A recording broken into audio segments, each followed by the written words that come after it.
God, this area is kind of stressful in a way because the different shit around it makes it seem like there's people. But no, it's literally just like, it'll give you warnings for like the boxes that are around because they, I guess it's like the logic behind it is they have chlorite in. So they register as an energy signature or something. I'm dead here, by the way. Like, it's incredibly likely that I'm dead here. Yeah. There's not much I can do. I was getting... How do you let them take all of them instantly? Team, come on now. Be less garbage. Oh, it's literally only me and Stellaris, who I'm pretty sure is a bot, has gotten kills. Oh, no, they're not a bot. They don't have default. Dude, that's shitty. Dude, that's shitty. Falcon here. The sky Like, how? Is Tricera AFK? Okay, Tricera's AFK. Alright, then fuck. I don't really have anything else, it's kind of fucked. Alright, let me just kill these quickly. Probably should be going for objectives, but I don't know. Tricera's AFK. Okay. Well, that's just kind of shitty, I guess. Stellaris sneaking up for a backline ambush. Alright, well, unfortunately yep, still AFK. Well, okay, I just don't get to win games, huh? Well, okay, my curse with my fucking teammates is never ending. I will never get to win games. Alright, that sucks. They move me up. Nope. Okay, that's cool.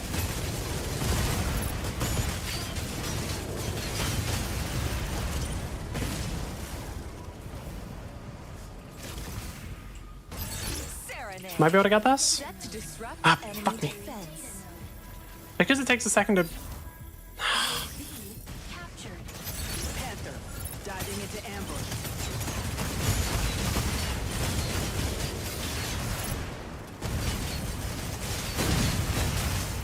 Am I just dead here? No, I'm alive. Not for very long though. Yeah, they get Node A because... I mean, we just don't have enough people. Yeah, okay, that's cool. I love having games where I just don't get to play because, or I just don't get like a chance of winning because of my teammates. I mean, really? Like, fuck, man, come on.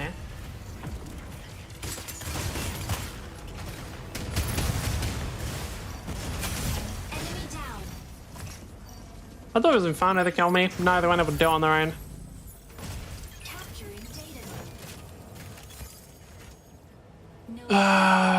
Are they back now? Or are they just gonna stay there?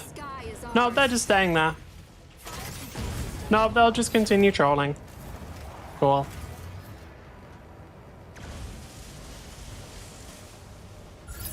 Skyrim is doing the same thing of just waiting here, yeah.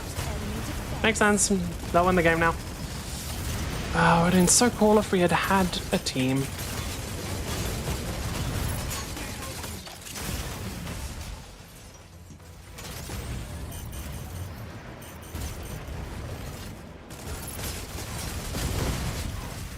Skyrim is still waiting here.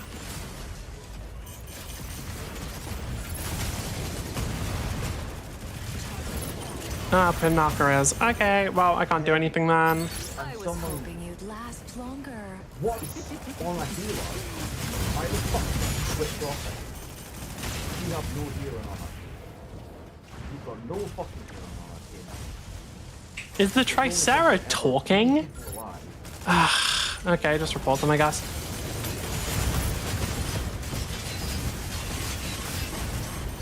Panther, diving into ambush.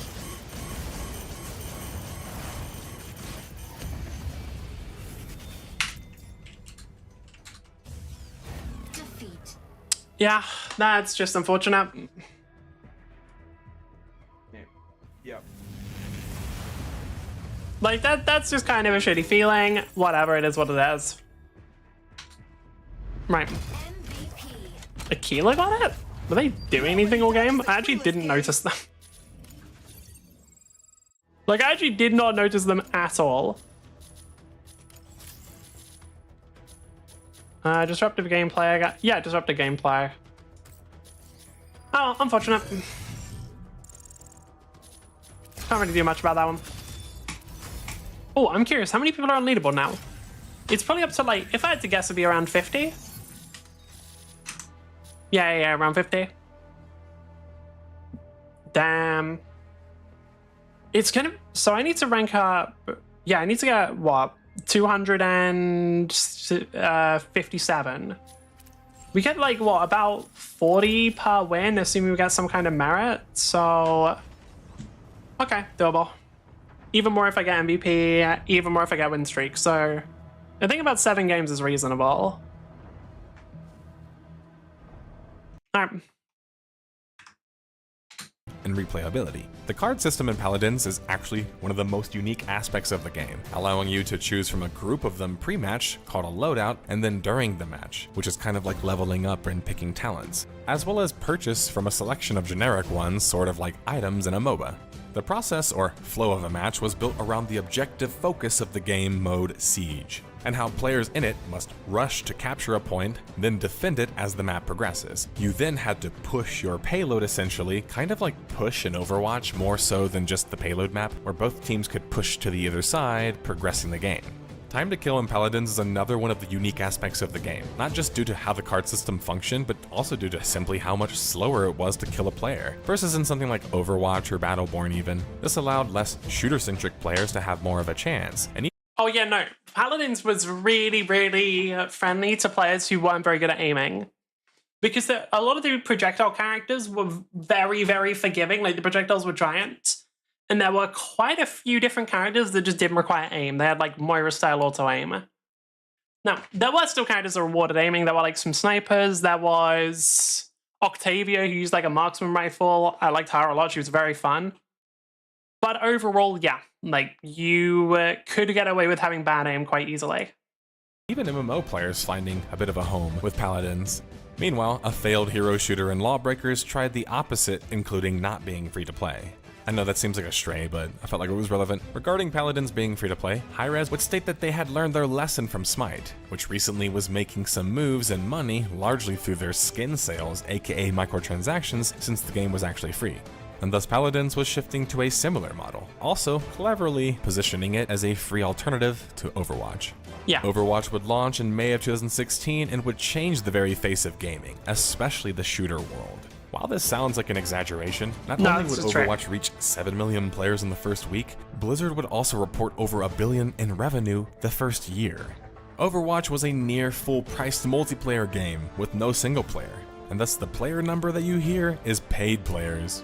Overwatch would make even existing franchises start adopting characters and heroes and ultimate abilities and the like, much like MOBAs made other games do before, including hero shooters. But although the Paladins, the Overwatch clone comments get old, what people, including the co-founder of Hi-Rez, Todd, failed to grasp is that Paladins might not have been made with the idea to copy Overwatch, but it was a unique game. But a major change would happen in closed beta following the incredible success of Overwatch, I might add, August of 2016, with their CB30 patch, which would essentially turn Paladins into Overwatch. This is impossible not to notice, whether from afar or even as— Wait, what was the patch? TTK is too fast, there aren't fights in games anymore. I see, so what? a player. Not only would things like the UI and the entire mounting system, which was now automated, and the card system even be changed, things that people didn't even want changed really, they also would change core features, like the time to kill, which was also much faster. You also now had ultimate abilities, a UI that mimicked Overwatch, and it was like instead of differentiating from it, when they already had success doing that, Hi-Rez ran towards the comparisons. So you can't really be mad when they arrive, no? Paladins would enter its open beta, but more like its early access launch, as typical with high-res games, so they can monetize it as fast as possible due to self-publishing.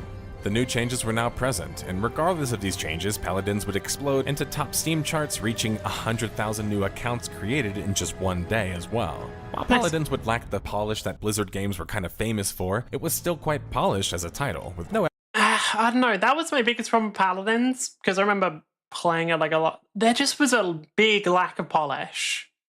Like a really significant lack of polish. It bothered me. FPS dropping and good visuals. While some were flocking to the game because of its ability to borrow from other successful games, the majority of the reviews that you would read on Steam during this period of time showcase that Paladin's biggest strength was being the free alternative to Overwatch. Ready to strike. Falcon, ready to strike. Yep. Not necessarily being the copy to it though. And it was free to play, which should be stated that, as I tend to always say in videos like this, that free to play is an oxymoron. It's free to try more like, but there's always a couple of things that you have to buy, and things that end up making it either pay to win, or a bunch of vanity and collection stuff that kind of are just cool to have. Now Paladin... I don't really agree with the way they said that. Like, Paladins was free to play. You could play as much as you wanted and it was free. Yeah, you could buy cosmetics, but like, that does not make a game not free to play. Like, if a game's pay to win, I can actually see the argument where it's like, yeah, okay, if you actually want to play the game at a competitive level, you have to spend money. But that wasn't Paladins. You could just play for free. I don't know, I think that was... I just don't like the way they said it. It just seems a little like... I don't like things where it just paints free to play as bad, because free to play is generally really fucking good. Like, it's generally the best system. Wouldn't have any pay-to-win aspects in it, luckily, but still it rubbed many the wrong way, including myself, that they were already charging people for things in a supposed open beta, while Overwatch would hit multiple millions of players in the first week. Paladins, a game built by barely a team of originally like a dozen or so developers, would take a few months but would hit similar numbers. This was a major success to me, though it should be stated that Overwatch's players were paying $40 for the game, while Paladins wasn't able to make that level of money without their microtransactions, which Overwatch would also have. Still, it's safe to say that Paladins at this point was the de facto number 2 dog, at 60,000 peak players on Steam, which was a nice place to be when many titles were coming out. God, looking at that is rough, dude. Looking at the under 1,000 player count for Paladins is rough. Oh, okay. What are we up against? Oh, we got a Stellaris, of course we do. Alright. I can't get more than one game. And in the one game where we did get it, we got bad teammates. And that the way. Okay, I'm gonna stop playing after this. The weird pings and lag spikes I'm getting is just annoying me.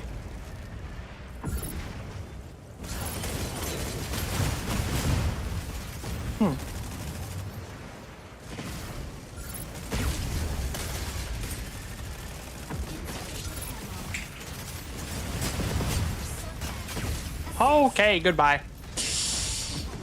Sorry, Falcon, you didn't dodge everything perfectly. You're dead. That is kind of how it's going to be, though. Like, especially when it comes to, like, you don't dodge some of the, like, hard-hitting melee stuff, you're just dead. You're gone. It is what it is. I don't even really think that's a bad thing, necessarily. That's the thing. I don't actually think that's a bad thing, either. Like, I think that's part of the character. If that's not the kind of thing you're interested in playing, you should probably try a different one.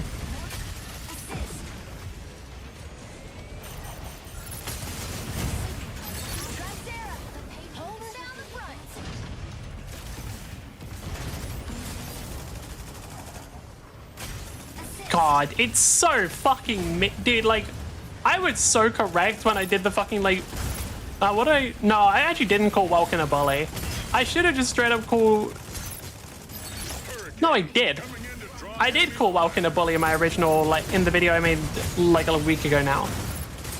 I remember saying, like, I said something along the lines of, like, put enemy in box, bully the shit out of them. I was right. Like, Welkin's just a fucking bully. This is such an arsehole character, man.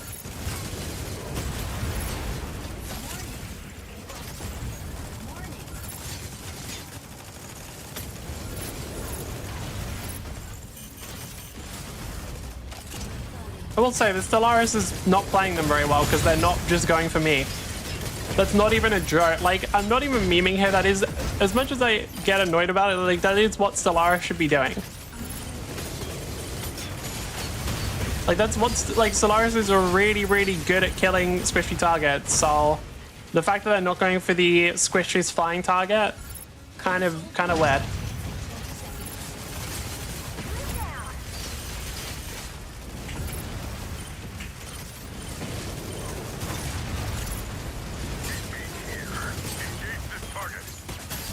There we go.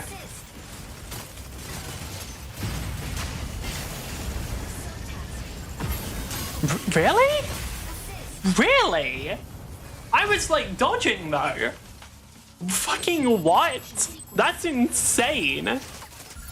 I was like dodging that. I was in the middle of dodging, meaning that shouldn't really have happened. Oh my fuck. Oh, holy sh. That's so dumb as well. The fact that that's not actually a parry is the dumbest shit. Because I thought originally, yeah, that's a parry. No. That double slash, that giant AoE double slash that does a fuck ton of damage, not a parry. It just does that every time.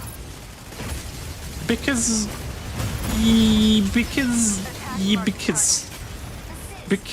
I don't even have a follow-up. I don't have like a funny joke there. It just does it because, like I told you, I genuinely like the devs just wanted an easy character.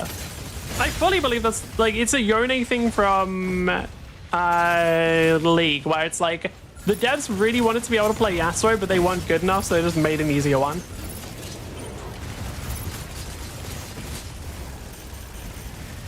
I remember. Oh, fuck off. I remember feeling the same way about Ambassador, actually. I remember feeling like Ambassador was basically just made by somebody who wanted to play Riven but wasn't really good enough.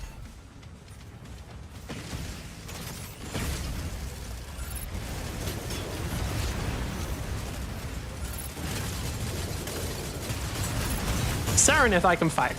Now Serenith I can fucking fight. That works for me.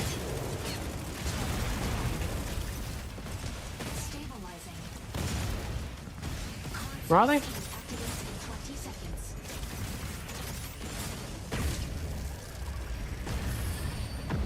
Thanks for the healing. Why is Luminate... Ow, can you go away, bro? Can you go away, motherfucker? Like, it's just annoying, man. It's not even fucking... It's just annoying at this point. Like, fuck off. You're just like an irritating prick. Because from... Okay, we ran out of energy, but we did it somewhat safely. Mostly safely. Safely. Cool. If I didn't die, it was safe. Alright.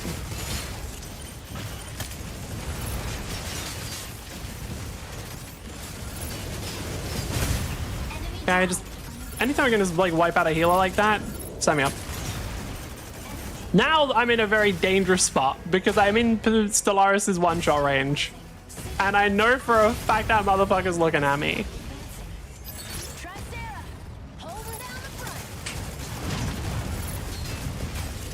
Thank you, Panther. Much appreciated.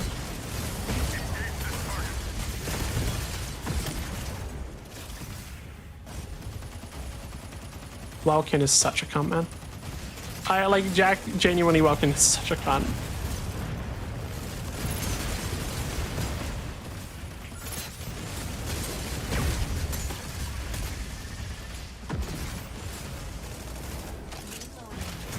Thank you for knockout.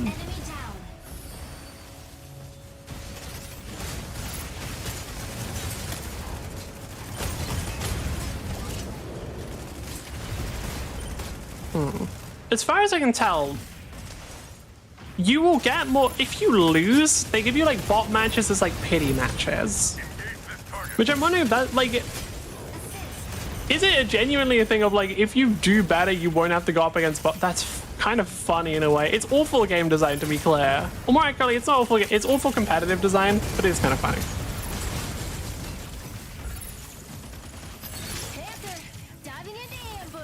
Oh, we just won. Not cool. Get one more kill. 2 more kills? 2 more kills. Nice. Damn, 14 assists. Wait, that was fine. Did we die more than once there? I actually don't know if we did. Panaka with a brain OMG. Jeez. I feel like most Panaka players aren't too bad. Ugh. Fuck Welkin, man. Welkin ain't something to mess with. Yeah, trust me, people are very aware that Welkin is not something to mess with. Trust me, people know. No one believes that Welkin is something to mess with. Everyone is sure that the fucker isn't. God damn. How many times did I die? Only once, yeah. honestly, props to me. Okay, I think I'm probably peacing out.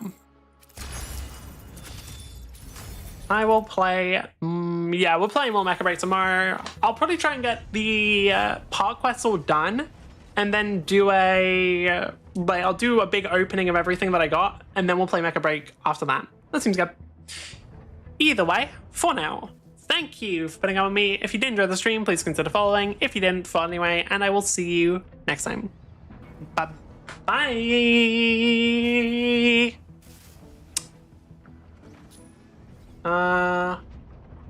Anything else? Nope. Stay up.